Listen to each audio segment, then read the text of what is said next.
हाँ जी, आज आप ये बताएँ कि आप कनाडा कैसे आए? क्योंकि काफ़ी लोगों का ये क्वेश्चन है कि आपको किसी ने स्पॉन्सर किया, कोई आपके रिलेटिव्स थे या फिर आप किसी एजेंट के थ्रू आपने पेपर वर्क करवाया है, किस तरीके से आए?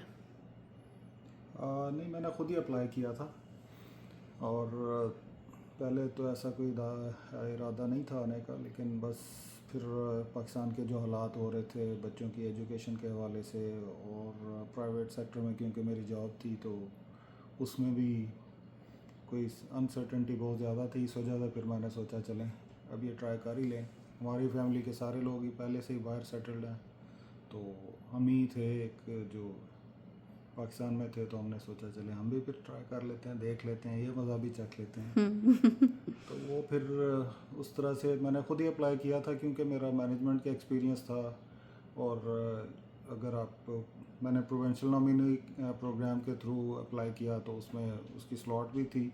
वैसे तो एज जब 45 प्लस हो जाती है, तो जो सेंट्रल इमिग्रेशन प्रोग्राम है कनाडा का, उसमें तो वो फिर नहीं कंसिडर करते।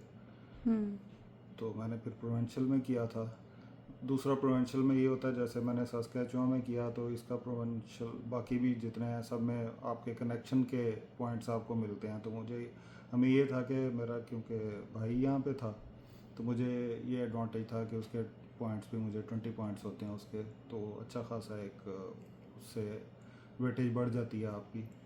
तो उसका मुझे ज़रूर एडवांटेज हुआ। वैसे मुझे किसी ने स्पॉन्सर नहीं किया, ना ही मैंने किसी एजेंट से या लॉयर से या किसी भी कंसल्टेंट से मैंने कोई भी बातचीत भी नहीं की। इवन खुद ही ऑनलाइन सारी इन्फॉर्मेशन वहाँ से वेबसाइट्स पे जाके, प्रोविंशियल वेबसाइट्स पे जाके और फेडरल वेबसाइट पे जाके वो सारा चेक किया। और जो जो रिक्वायरमेंट्स थी उनको पूरा किया। उसमें मुझे थोड़ा सा प्रोसेस ज़्यादा लगा, क्योंकि पहले सबसे वो डिग्री की वेरिफिकेशन थी, क्योंकि आपकी इक्वलेंस होगी।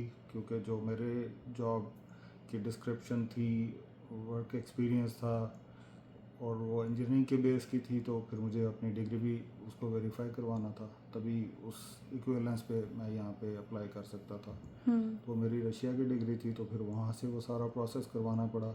उसमें काफ़ी टाइम लगा। बहरहाल वो एक प्रोसेस है कि आपको डिग्री की वेरिफिकेशन करवानी होती है, आपको आइल्स करना होता है, आपको बाकी फैमिली के सारे डॉक्यूमेंट्स करने होते हैं। उसके बाद आप जब प्रोविंशियल नॉमिनी प्रोग्राम में अप्लाई करते हैं, उसमें भी दो कैटेगरीज हैं, एक एक्सप्रेस एंट्री होती है और एक ऑक्यूपेशन इन डिमांड होता है। हुँ, एक्सप्रेस एंट्री की रिक्वायरमेंट्स जो हैं वो फिर आपकी फ़ेडरल के साथ कहीं ना कहीं उनको करना होता है कि आपने फ़ेडरल में भी अप्लाई किया हो, तो उसमें फिर वही आपका एज फैक्टर आ जाता है। हुँ, जो ऑक्यूपेशन इन डिमांड है उसमें वो रिक्वायरमेंट नहीं है। तो मैंने फिर ऑक्यूपेशन इन डिमांड में किया था। तो मेरे पॉइंट्स काफ़ी अच्छे थे, 82 के करीब मेरा स्कोर था।